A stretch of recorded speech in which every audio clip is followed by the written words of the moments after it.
So for today's episode, we actually got a request from a few listeners. One in particular was real adamant about us talking about this. And this is about like the right mechanic mindset or mechanic work ethic and mindset. So yeah, I guess they kind of go hand in hand a little bit, maybe. Yeah, you're right. You got to have the work ethic mindset. If you got the beanbag it mindset, then all you're going to do is beanbag everything. Right. And this has come especially true because with everything being shorthanded, everything still ramping up despite being shorthanded. And in certain places, they're hiring just anybody and everybody who just like has even a slight bit of interest into joining whatever industry you're in.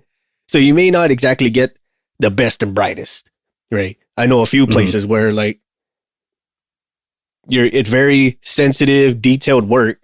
And then the person coming in is like someone who's never touched this in their life, never went to school or training for this in their life. They just somehow got the job. I'm like, what? Well, or maybe they did go to school, right? But we all know that coming out of school, you have a broad overview of what the industry is, a very like a 20,000 foot view of what the industry is, and not specific to this one task that they got hired for. But you got a license, and we can hire you. You know, very true, very true, and especially for those who come out of school with that 20,000 foot view mindset, it's very easy for them to feel, how do you say, not egotistic. Well, I guess egotistic.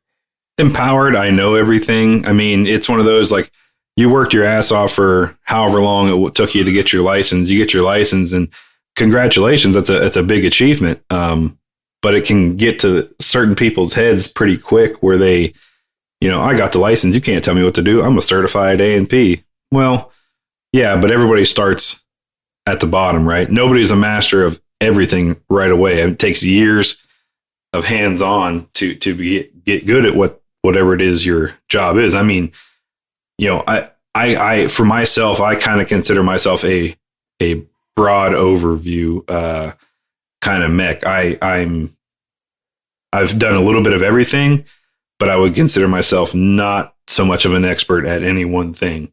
Right. Where I worked with guys who were composite specialists, and they're magicians with composites. I mean, they can take and make some structural piece of art from, flimsy pieces of carbon. Like it's impressive what they can do. They're artisans. And I was never that good, but I tried to learn as much as I could from them. So I know enough to be dangerous, I guess. That's what I'm trying to say, But if you come in like I know all that, I know that. You can't tell me, yeah, I got you. Well, they're gonna go, oh, okay. So you don't want to learn anything. Cool. Well, we have this job over here. Here's the drawing. Good luck. Right. And that's how the industry works. Like, oh, you do know everything. You're good. Oh, you just got out of school, but you definitely have like 20 years of hands-on experience in sheet metal. Cool. Well, here's the drawing. There's the aircraft, and make it so. And that's how the shops and maintainers work. I mean, that's exactly how we are in the industry. We're like, oh, that sounds good. We'll vet you out. We'll make you show us that you don't actually know what you're doing. Right. I think we don't have to prove anything. Yeah, that's funny that you said that, because I knew a whole bunch of people. Arrogance is the word, matter of fact, what I was looking for. Not egotistic. Well, I guess arrogant and egotist are kind of sort of the same. But you always get like that new check-in guy or person, and they always come in there with like the biggest head. And so like, all right, man, like we got you. We'll give you a couple of field tests to see how you do. And then if it's not to what you said you can do, then we'll know right away that we're going to give you the jobs that nobody wants. Yeah. I mean, I had a guy come up on a deployment, and yeah, hey, like he was one of those, we called him tactical.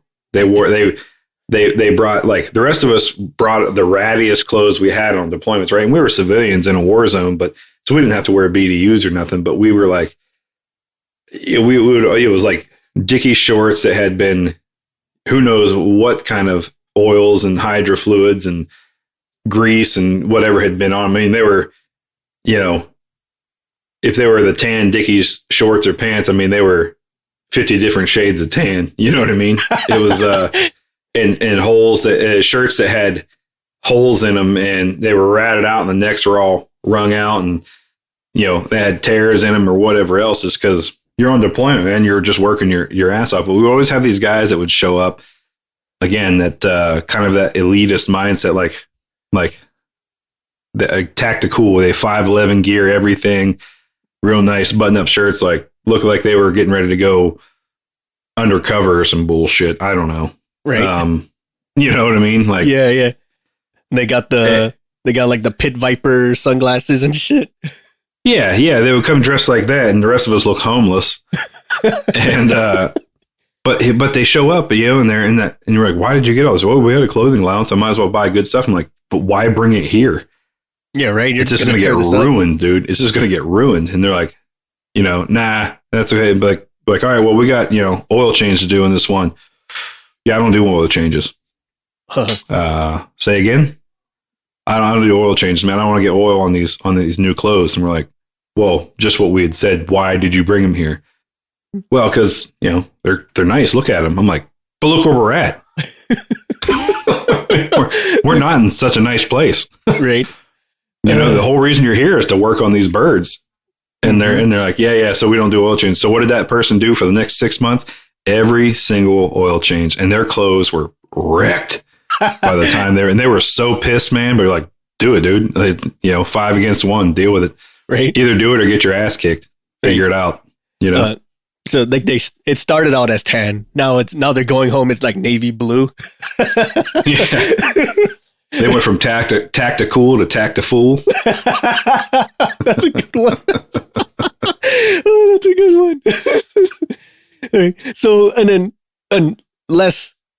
it's one of those like passive arrogance, right? Where like you say, hey, we need you to go prep the support equipment, or hey, we need you to go check out these tools, and then they just give you like this snarky ass look, like, excuse me, do you know what I am? Right? They just kind of give you like, how dare you talk to me like I'm a level 2 freaking mechanic or whatever? I'm like, but you are though, right? Like, yeah. Well, you have the guys, like, again, back to the oil situation. There's people out there that are like, I don't do anything with fluids. Well, why? Well, I don't want to get them on me. Well, okay. I mean, some of it's pretty caustic and can burn, like Skydraw or whatever. I get that, but, you know, PPE up, or yes. Just be careful as you're doing the job. You know what I mean? Yes. Like don't go in there and cowboy it up. Like, figure it out first and put some thought process into it. But they don't want to do it. And you're like, what did you think why did you go and get a license? And what did you think this was going to be? Yeah. You know what I mean? Well, I want to go, we'll work on all electric, this and that. I'm like, well, they're still going to have some form of fluid in there somewhere, I think. Yeah. You know, unless everything's electric driven, and then in which case, okay, I guess your chances of dealing with, but it had to be solar powered then at that point or something. I don't know. You know what I mean? Or right. All battery. I'm not an all electric expert, but like, what did you think you were gonna get into when you got this license? Did you just get it so you thought it was going to be something different than what it is, or? But okay, so like, I've even tried to accommodate those kind of people in the past. Okay, I don't do any of that stuff. All right, man. Like, for sake of headaches and argument. Okay, cool. You don't like to deal with that, but the rest of us out here don't much like paperwork. So we'll stay out here and do all the grunt work and the heavy work, but you take care of all the paperwork for us in the back end. We don't have to think about it. And they're like, I don't really want to do that either. Okay, well, you got to do something. Right. You can't just be here and do nothing. You got to do something. So it's either you get out here and slop through the muck with the rest of us, or you can go inside and do paperwork and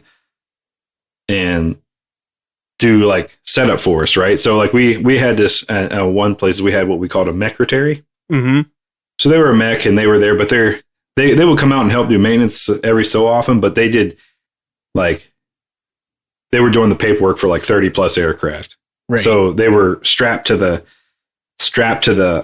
desk quite a bit, just pre-filling out, putting serial numbers in, make sure all the logbooks are up to date, filing, all that kind of stuff. But what you could do is extra to help the guys out who were running the flight line and the hangars and stuff, and the back shop doing engine overhauls.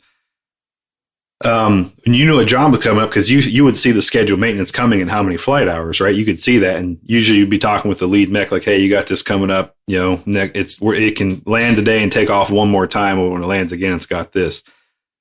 But what you could do is you could go out there and say, "Okay, I know they got these many actuators that need to be replaced, and I know they need this many bolts, and they got to do fuel nozzles, and they got X amount of hour filter change."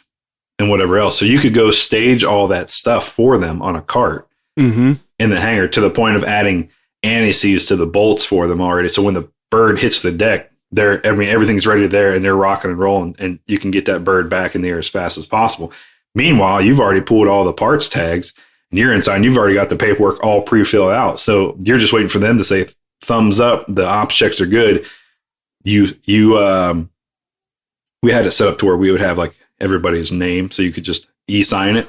So we would just have them come in, click e-sign, and then gone. You know what I mean? Yep. And everything's and it's just efficiency is the name of the game, right? But you got to be willing to, getting back to that mechanic mindset, right? You can just do the job, sure, right? You could just wait till the thing come down. The guys got to run around. They're already busy working other birds, but they also got to go now pull parts and everything else. And then you're going out there, "Hey, can I get the parts tags?" Yeah, when we're done, fuck off. You know what I mean? Go away. We're busy. But you can have that forward sight, right? How can I help myself and help them at the same time? Cool. Let me get all their parts for you. I'll gather all the parts tags. They don't have to even think about that. They can just do the work. I've got it pre-filled, so by the time they give me the thumbs up, I hit one button on the keyboard and the job's done. Absolutely.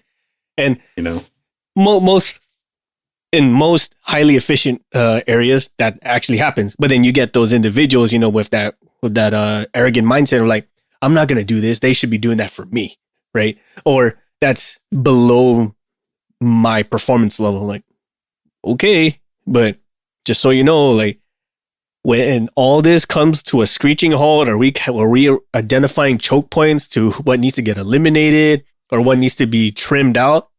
Guess who's going to be the first one on the chopping block? You. And yeah, exactly. Yeah, and that's not to say like everyone should just voluntarily try to do this, right?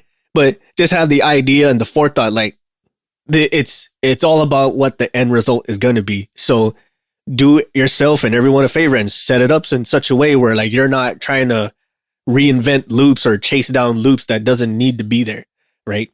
This is going into like the lean concept, right, where we're eliminating all the unnecessary waste from a task.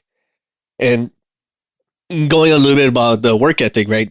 I think that kind of goes into like how a person expects their work to be graded, because you have some individuals who think they're fucking fantastic, like I am the shit, and then they put up their work for inspection and they're like, "Yo, this is backwards, this is upside down, this isn't torqued right," or whatever the case may be. And then they start fighting you about it.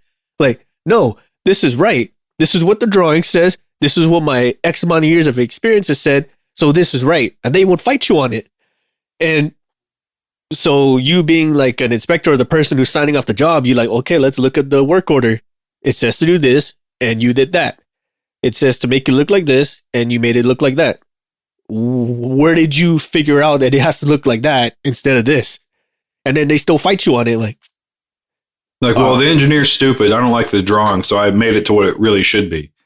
Like, okay, fine. And even in some instances, right? I mean, even if you have a very seasoned maintainer out there and what they did isn't wrong, right? But you're like, it's still not to what the drawing says, right?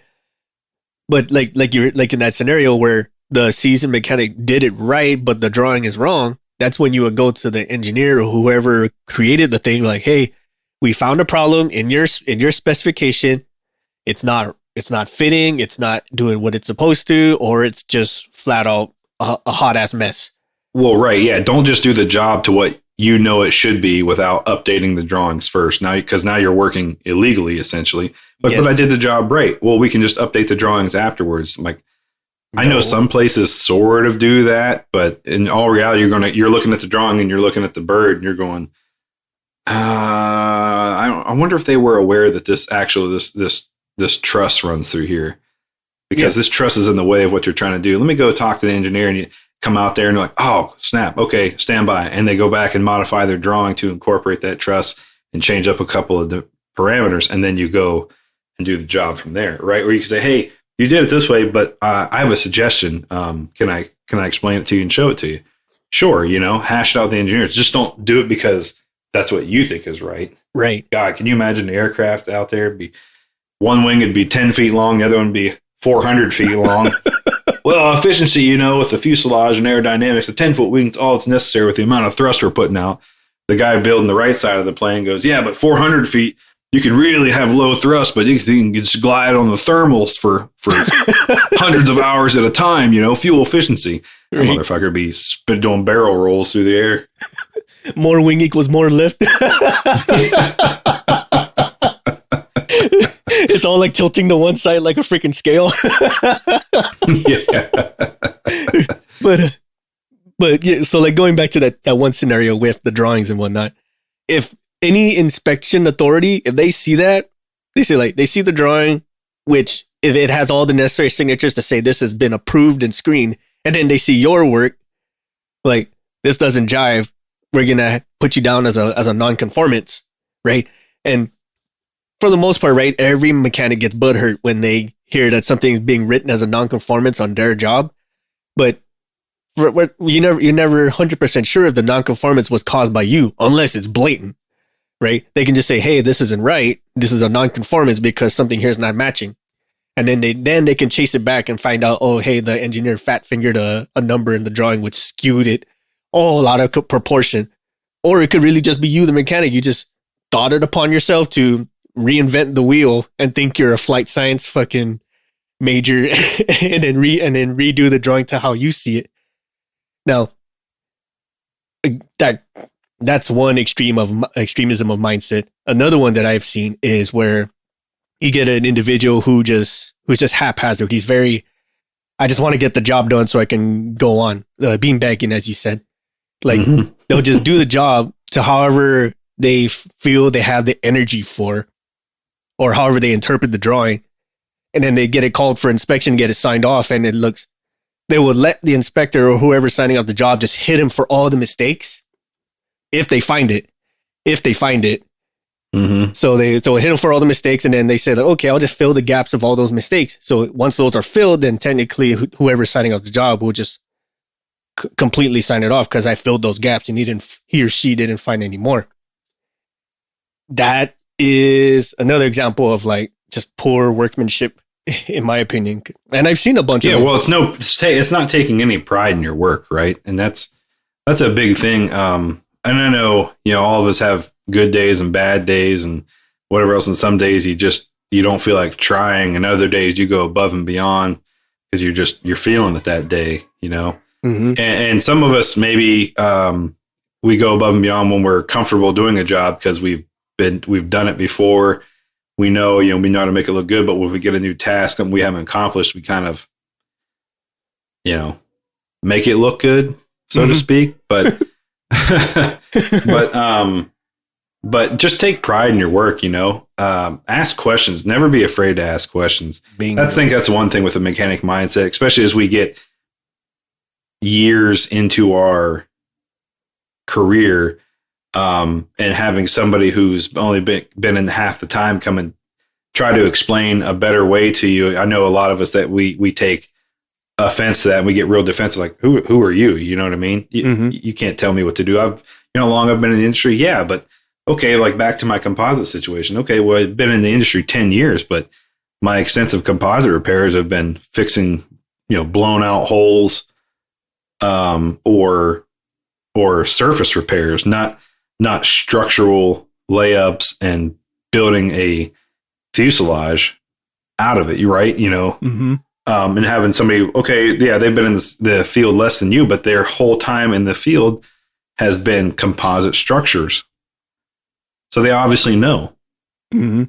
You know what I mean? So never be afraid to ask questions. Just try. It's tough. I know I suffer from it at times, having somebody less seasoned than you try to tell you that there's a better way that you weren't aware of or whatever else. But you got to have that open mind. You got to be willing to hear all sides and come up with a solid game plan. Nobody is right 100% of the time. And, you never stop learning. I had a soccer coach in high school, and he said, the day you stop learning is the day you die. Mm-hmm. He goes, or the day you choose to stop learning is the day you die. He goes, yeah, you're alive as a person, but mentally you're dead. That's because you're refusing to accept new information. That's a very good point. I love that one, especially that kind of reminds me of when I became an inspector for an airframe that I've never touched in my life. Like, I've never seen it before. I've never worked on it before, but here I am, an inspector, and I'm supposed to inspect general workmanship on this airframe. And that's typical for a lot of guys who have some form of inspection authority. Like, you're expected to just know all of it, right? It's not like, it can be specific to a certain airframe, and I think that's just a company standard. But for the most part, once you have like a quality assurance authority or an inspection authority, it's kind of understood that you understand general workmanship. Anyway, so I'm going to this plane that I've never touched in my life. I don't even know what goes where. And so how I combat that, I try to not use that word anyway, but how I would address that is when I go inspect the technician and the job, I'll start asking them shit like I'm quizzing them. But what I'm really doing is I just don't know what the fuck they're working on. So what did you do? What's it look like? What did you use? Where's your instructions and all this, right? Like, I really want them to explain it to me to see A, if they know what they were doing, but B, because I don't know what the fuck I'm doing. So it kind of. I get what you're saying. I've done that too. I'll go down there, I ask them, I'm making sure that they're doing the job right, but it's also for my general edification. Yes. And then also too, like, once you actually do get savvy with a particular airframe, doing that same quizzing is kind of a way to ensure that they did it right. Because you already know, like, okay, this is the answer. And it's like, so what did you do? And they give you something other than what the answer is. Like, for sure you've looked it up and you've vetted it out that that's the answer. And they give you something different. I'm like, wait a minute, what? Say that, do that one more time. And that's how you can tell, like, okay, you did this way wrong. You're using the wrong drawing. You're using the wrong spec.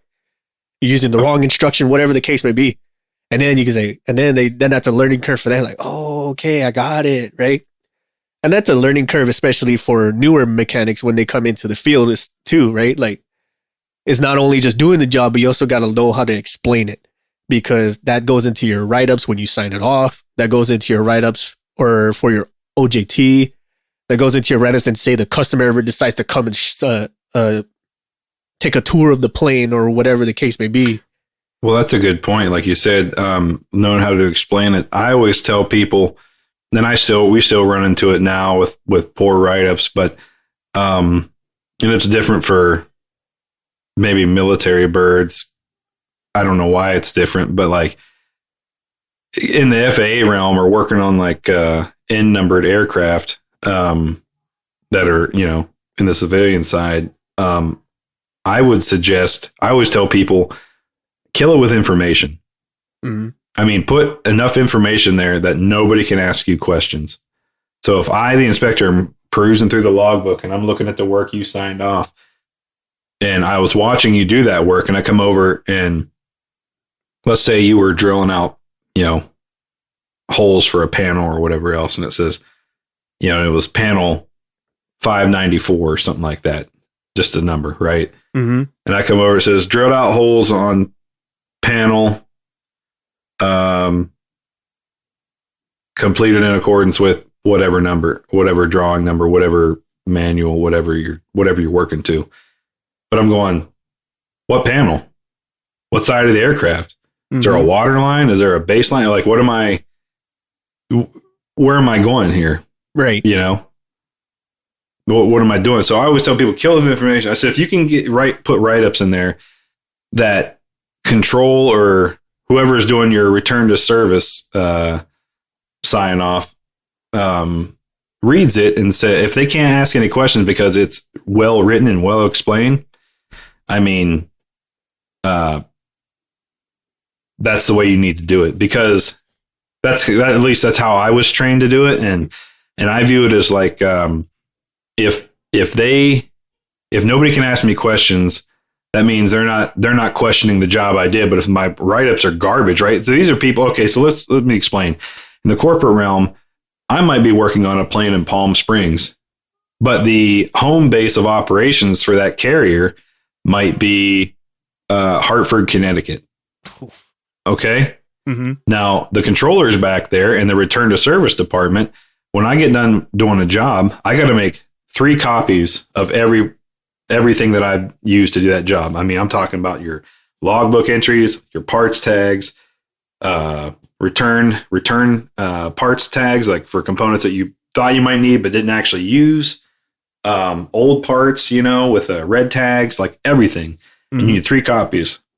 1 copy to stay with the bird, 1 copy to stay with your work order, and another copy that'll be sent back to the home base for their records.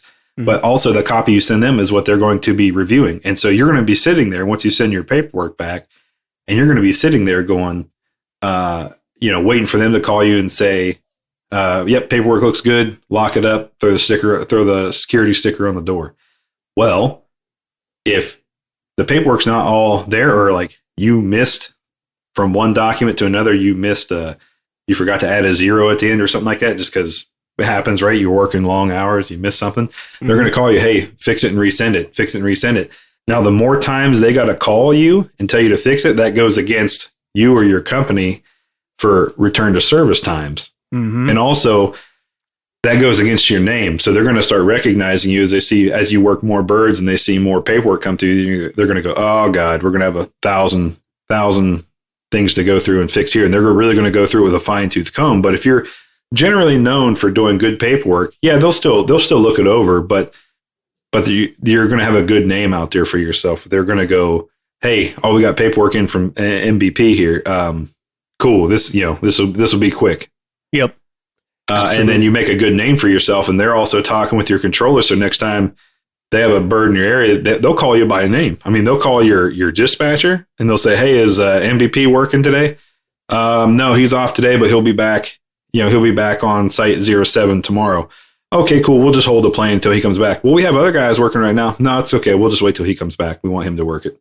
Right. Like that literally happens in the corporate realm, so it's also about making a name for yourself. Having that mechanic mindset, doing pride in your work, taking pride, including the paperwork side of the job, because in aviation, that's more than 50% of the job is paperwork. Mm-hmm. So you have to take pride. Yeah, you could be the best mechanic in the world, but if your paperwork looks like garbage, people who have never met you, they assume that your work is garbage. Yep. Because your paperwork is garbage. So take pride in the paperwork, make sure you get it done right, and then make a name for yourself. And because of that, you'll generate more work. I promise you will. Absolutely. That's a nail on the head on that one. Got an example of bad paperwork that I've seen. And then this is probably like the most mind-boggling thing I've ever read in my life. The discrepancy would read remove engine. And then the corrective action would just say engine removed. Now, for a mechanic, that makes sense, right? Because you know exactly what happened. But say if you're a reviewing authority or a return to service authority, safe for flight, or God forbid, an inspection authority, they're like, removed engine for what? Right? And where did it go? What engine? Which engine? What plane? Where are we? Right? So many questions pop up just from that one sentence. And then, remove to FOM, follow on maintenance.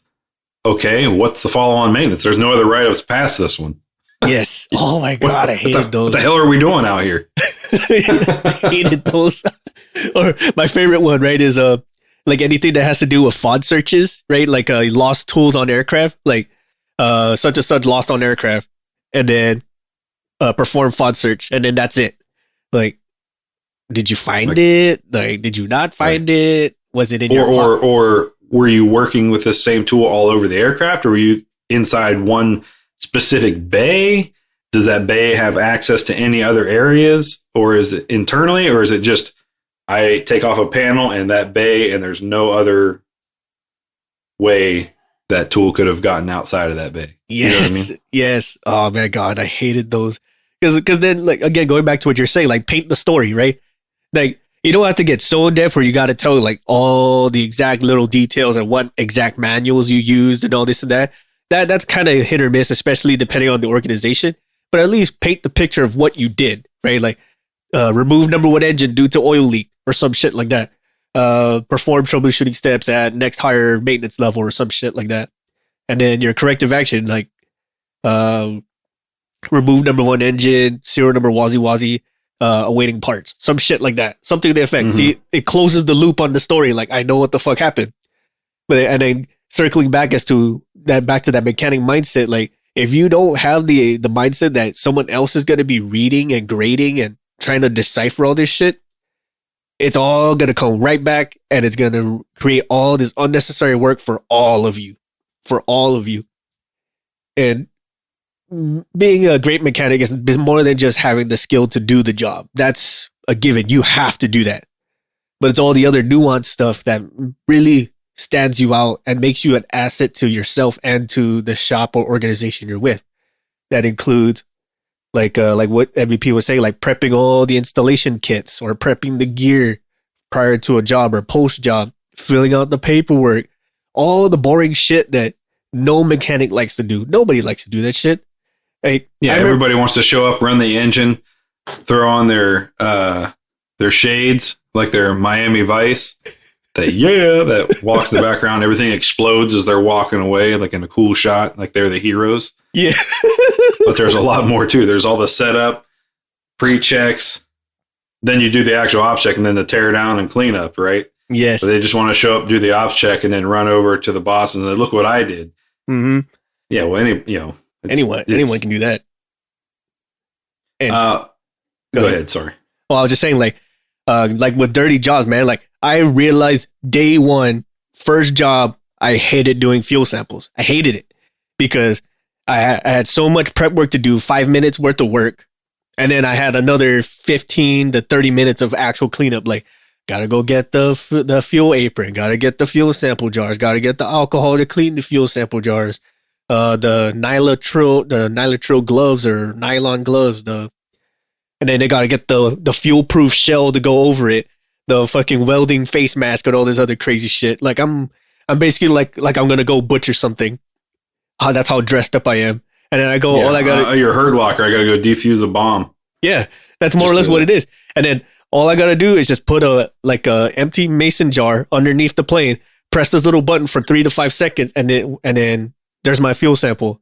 And just for someone to look at it, like, yep, there's no water or any of that shit in this fuel sample. All right, go clean it up. And then I spend the next 30 minutes fucking cleaning a mason jar with the same gear on. Like, it sucks. I hated it. And I realized day one, I hated doing this job, but it has to get done. And having that right mindset to know, like, it sucks, but it's got to get done. And at least by getting it prepped and finished, that's just one step further to actual efficiency, right? Or you can just be the bitch and Betty who just cries the entire way or gets pissed off the entire way, and it just really drags ass.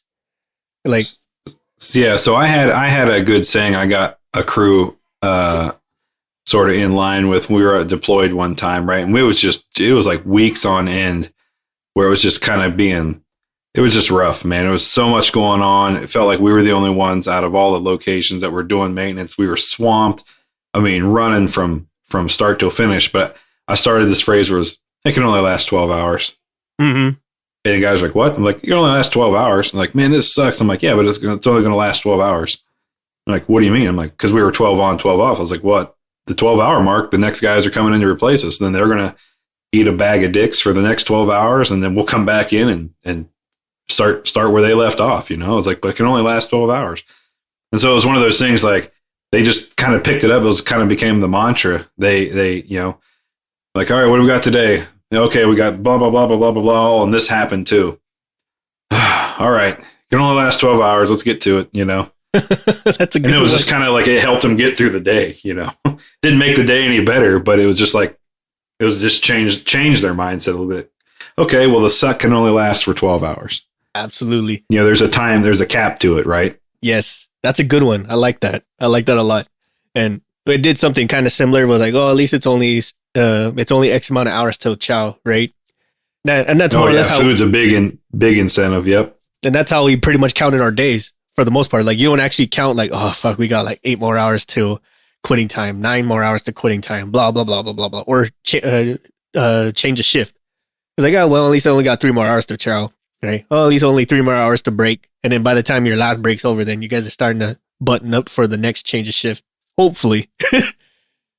But I like that. It's only gonna last 12 hours. That's a good one. Yeah. Another thing with the mindset is own your mistakes. I mean, if you mess up, own your mistakes. Don't try to hide it. Don't try to push it off on somebody else. If you try to hide it and somebody else finds it, and it turns into a big thing going, oh my God, who did this? Yes. Own up to your mistakes. And if you make it and nobody else caught it, self-identify. I say this because it'll suck initially and you'll probably get some butt chewings out of it or whatever else. But they can trust you. The minute nobody can trust you to do work by yourself or to do work in general, you've killed your career. Yes. If nobody can trust you to do it, they're going to go, who did that? Fuck. All right. I guess we better go back and re-verify everything that they did because nobody trusts you. So now you come back in on your next shift and like, hey, did you guys finish it up? Now we had to go back and verify everything you did. Why? Because nobody trusts you. You do shit work and we all know it. And guess what? We found mistakes and you knew it and you didn't tell us. So we had to fix all those. And now we're right back to where we were supposed to be picking up yesterday. So now you can pick it up again, but don't worry about it. Just let it sit. We'll take care of it when we come back in. And that happens quite a bit. But again, the minute nobody can trust you, you've killed your career. I seen something exactly like that, but with the paperwork side of things, like they did the job. They just never bothered to do the paperwork. So the next coming shift, they're like, well, what the fuck? Did they didn't do anything all shift? So they go to repeat the exact maintenance that you just did on your shift, however long that took, right? Yep. And like, oh, talk about double maintenance, man. And then there's no way for anyone to verify if you did or didn't. Like, well, we tasked out shift X to do it, but there's no record of saying that they actually did it.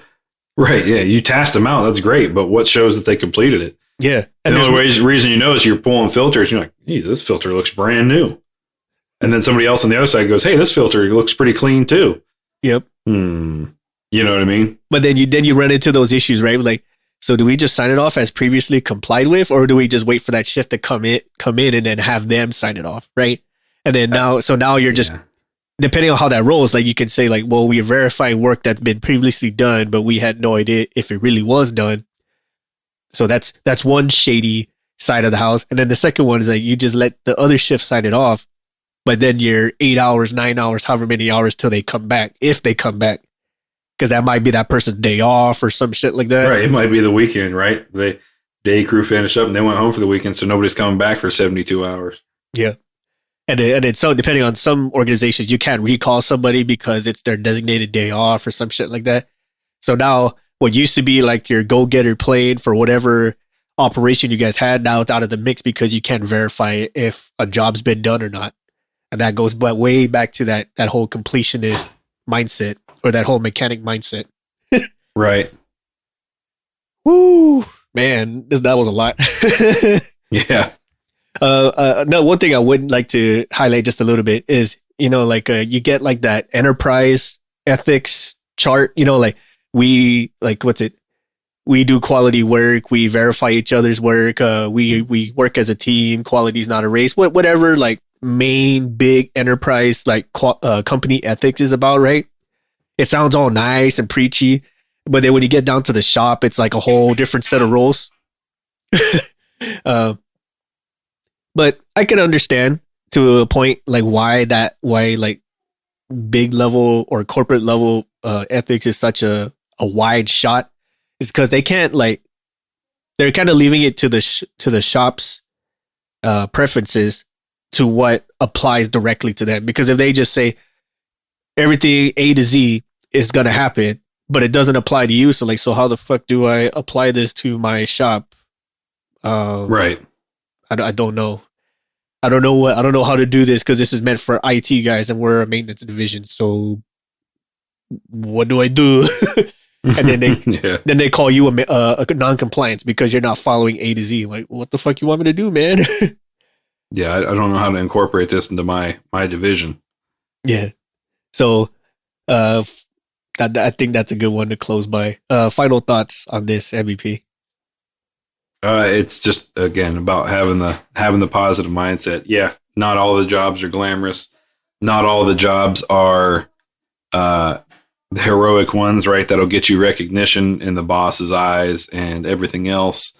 But the job's got to get done regardless. And maybe you won't look like a hero amongst management, but you'll look like a hero amongst your fellow maintainers. And that's really where it starts. You know, you'll have the backing because if, you know, things go sideways or you need help, like, hey guys, I forgot to do this. No worries, man. We got you covered, you know? Whereas if you're the beanbag type, you're going to be hung out to dry. Yes. And you will be hung out to dry. I promise you. Nobody's going to let you get away with it. I've never been in any hangar where you would be let to get away with that. Right. Or at least not for that one time you did do it. What was that one saying you mentioned once? It's like, anything can get accomplished as long as you don't care who gets the credit. Oh yeah, that was a Ronald Reagan. There's no limit to what man can accomplish as long as he doesn't mind who gets the credit. Yes, and this exactly applies here. Like, yeah, you're not the mechanic getting put on the wall for mechanic of the year or inspector of the year or whatever the case may be. If you just like breeze out those awards and just know that you have the pride that the job got done because of you, then I think that's the bigger reward. Like, yeah, cool, they got their name on the accolades, but they know exactly what happened. We know exactly what happened. We're in the shop, but we got you on this. Well, yeah, well, true. Yeah, it's like we got you, but again, same thing. If the guy makes employee of the year or whatever else, and they're like, oh, they did they? Mm-hmm. Interesting. And what got him that? Oh, that was it. And I'm telling you, the masses will go out of their way to ensure that person gets buried. The next time they do something shady, like they will be outed. There will be retribution. It'll be swift and firm, you know? Yes. So again, like this was again from a listener. So if you guys have any other requests or stories or topics that you guys would like us to talk about on the show, please hit us up either on the social medias, visit us on cancelformaintenance.com or shoot us an email. Whichever way is easiest for you. We're always here. We're always listening for it. And we're most definitely want to have some of your stories put on the show. On that note, see you guys again next time. Bye, everybody. Bye. We'd like to take this time to thank our patrons for supporting our show and allowing us to continue to make episodes, maintain our gear, and create merch for all of our listeners, with special thanks to Erica Lamont, Chris Hawkins, Ryan Frushauer, Dan Schubert, Jenny Dignan, and the ladies of the Dick Talk and Mimosas podcast. Thank you all so much for your support and patronage. Visit our shop at cancelformaintenance.com and grab some swag to show off both your support for us and your prowess as an aircraft technician. If you have ideas for the show or you'd like to be a guest on the show, visit our contact us section and send us a line. We will do what we can to get your ideas or yourself on the show. You can also follow us on social media, such as on Facebook at Cancel for Maintenance, Instagram at Canx, that's CANX for Maintenance Podcast, or on Twitter at CXMX Podcast. Check out some of our affiliates like Rockwell Time, where they make both rugged and classy watches to fit your lifestyle. Use the code CX4MX and save 10% off your purchase. Support us on Patreon. Our patrons get exclusive perks such as access to our Discord, discounts and early access to merch, special patron-only episodes, and so much more.